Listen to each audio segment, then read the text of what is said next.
শুভ দুপুর বন্ধুরা, কেমন আছো তোমরা সবাই? আশা করি সকলে অনেক ভালো আছো। চলো আজকে নিয়ে আসলাম পনির রান্না হবে। এই দেখো পনিরটাকে আমি প্যাকেট থেকে বার করে কেটে নিচ্ছি ছোটো ছোটো করে। তারপর আমি এতে লবণ আর হলুদ দিয়ে দেবো পরিমাণ মতন, দিয়ে মাখিয়ে রেখে দেবো। এরপর কড়াইতে এদিকে তেল গরম করতে বসিয়ে দেবো। তো চলো দেখো, এটা আমার মাখিয়ে রেখে দিলাম, এটা সাইড করে আমি তেল গরম করতে দিয়ে দিলাম।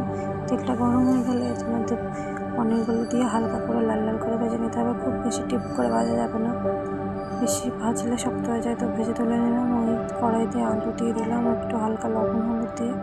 এরপরে দেখো আমি শিলে নিয়ে আসলাম কিছুটা আদা আর কাঁচা লঙ্কা। তোমরা চাইলে এখানে শুকনো লঙ্কা ব্যবহার করতে পারো, তো আমি কাঁচা লঙ্কা দিয়ে করছি।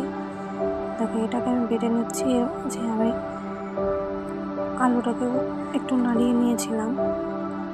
তো চলো আমার বাটা কমপ্লিট। এবার আলুগুলোকে তুলে নিই।